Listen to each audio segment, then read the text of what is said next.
কিন্তু বাঙালিদের বয়কট করা উচিত পুরী, বাঙালিদের বয়কট করা। আমাদের পুরীর পয়সায়, বাঙালির পয়সায় পুরী চলে, অথচ ওখানে যে এটা হয়েছে, নিমাইয়ের প্রতি যে অবিচারটা হয়েছে, অন্যায়টা হয়েছে, তার প্রতিবাদে পুরীকে বয়কট করা উচিত বাঙালির। যে বাসুদা, নেতাজি সুভাষচন্দ্র বসু তাকে নিয়ে এত কিছু হয়, কিন্তু শ্রী চৈতন্যদেব তিনি বিলীন হয়ে গেলেন। না, নেতাজিকে নিয়ে যেটা হয় সেটা হয় উচিত, কারণ একজন মানুষ, ব্রিটিশ তাকে মৃত বলে ঘোষণা করলো, সেটাই মেনে নেবে কেন ভারতবাসী?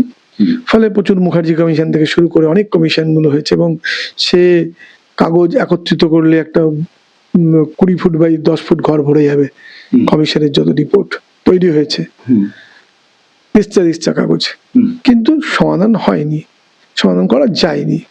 কিন্তু আবেগ আছে মানুষের, এবং এই আবেগটাকে অনার করে বিভিন্ন সময় সরকার চেষ্টা করেছে, কিন্তু ফলবতী হয়নি। কিন্তু আপনি যেটা প্রশ্নটা তুলেছেন সেটা গুরুত্বপূর্ণ প্রশ্ন, যে নিমাই তিনি কিন্তু একজন লেজেন্ড ছিলেন। একদম লেজেন্ড মানে এরকমই যে গৌরচন্দ্রিকা বলে একটা কথাই তৈরি হয়ে গেছিল, কারণ তার জীবদ্দশায় তার বায়োগ্রাফি লেখা হয়েছে, চৈতন্য ভাগবত, পরবর্তীকালে চৈতন্য চরিতামৃত, তাকে নিয়ে নাটক লেখা হয়েছে 5টা বায়োগ্রাফি, 2টো নাটক, এবং অজস্র পদ চৈতন্যকে নিয়ে লেখা হয়েছে। মানে ব্যাপক জনপ্রিয়, মানে এবং কবিদের কাছে তিনি ছিলেন জনপ্রিয়, এবং সবাই যা লিখতেন মানে নিমাইকে নিয়েই লিখতেন।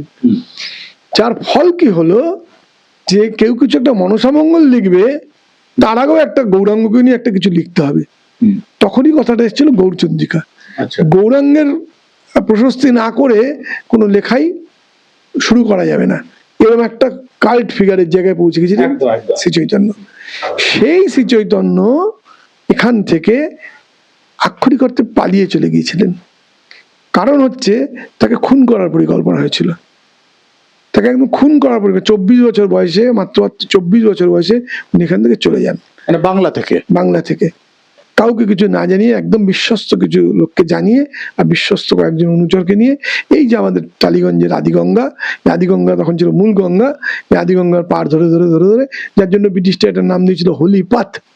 এখানে তার চিহ্ন পাওয়া গেছে যে তিনি ওই সমস্ত পুরনো সময়কার রাস্তাটার চিহ্ন পাওয়া গেছিল। সেখানে গিয়ে মেদিনীপুরের জায়গা থেকে গঙ্গা পার হয়ে সেখান থেকে হাওড় হেঁটে হেঁটে হেঁটে পুরীতে গিয়েছিলেন। কিন্তু সেখানে গিয়ে তিনি জড়িয়ে পড়েছিলেন ওখানকার যে রাজা, সেই রাজা পছন্দ হয়ে গেছিলেন, এত সুন্দর মানুষ, এত সুন্দর কথা বলেন, এবং অত্যন্ত পণ্ডিত মানুষ ছিলেন, নৈয়ায়িক ছিলেন, ওনার যুক্তিকে কাটার ক্ষমতা কম লোকের ছিল। উনি যখন যুক্তি তর্কে নামতেন, ফলে কেউ ওনার সামনে দাঁড়াতে পারতেন না, ফলে নিজেদেরকে ইনফিরিয়ার ফিল করতেন। এবং ওই যে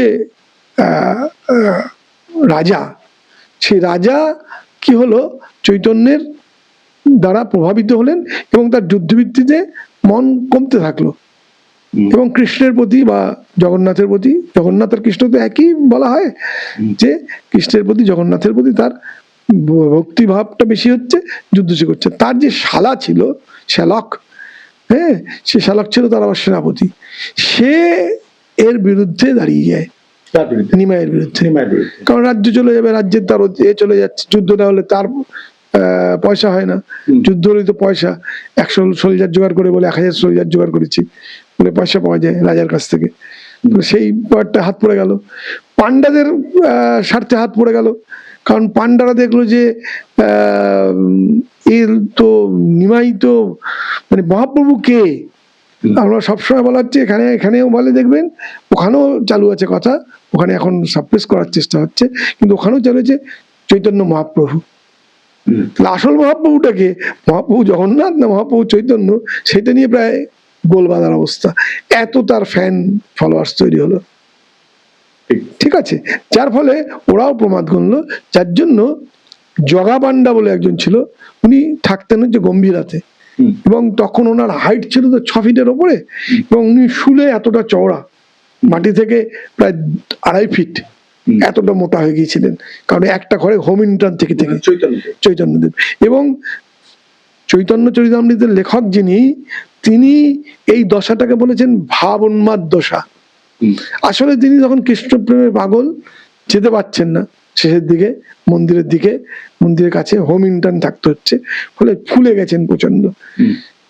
এই অবস্থায় একদিন সকালবেলা তিনি যান এবং সেখান থেকে গরুর স্তম্ভের পেছন থেকে যে মারে তার নামও আবার জগা, তো জগা বান্ডাই তাকে ড্যাঙ্গস দিয়ে মেরে বডি ঢুকিয়ে মন্দিরের মধ্যে পুঁতে দেয়। আচ্ছা, শোনা যায় যে রিসার্চের ফলে ওনার কঙ্কাল পাওয়া গেছে। কঙ্কাল রিসার্চ করতে না, হঠাৎ করে একটা মন্দিরের দেওয়াল রিনোভেশনের সময় সেখান থেকে ওই দুটো কঙ্কাল পাওয়া গেছে, দুটো। ওনারা ওই দিন স্বরূপ দামোদর বলে আরেকজন ছিলেন, তিনিও ওই দিন খুন হন, দেখে ফেলেছিলেন বলে তিনিও খুন হন। তো ওই স্বরূপ দামোদর এবং শ্রী চৈতন্য দুটো কঙ্কালই পাওয়া যায়। কঙ্কাল দুটোই হাওয়া হয়ে গেছে, তার ডিএনএ টেস্ট হবে কি, মানে পুরীর হসপিটাল থেকে কঙ্কাল দুটোই হাওয়া হয়ে গেছে।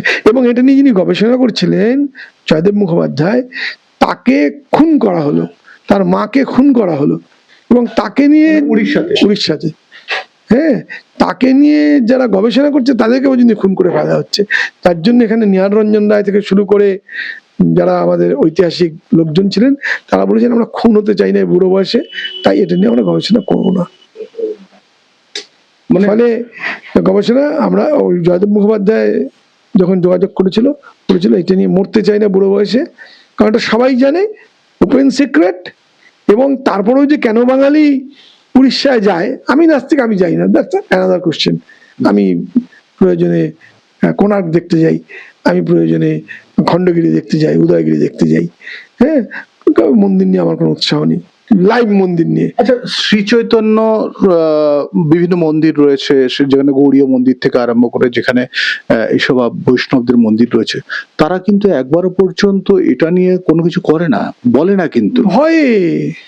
এবং শ্রী চৈতন্যকে বৃন্দাবনে নিয়ে যাওয়ার পরিকল্পনা পর্যন্ত হয়েছিল, কিন্তু সে পরিকল্পনা সার্থক হওয়ার আগেই, মানে যে রূপ এবং সনাতন, তা দুজন তো খুব প্রভাবশালী ছিলেন।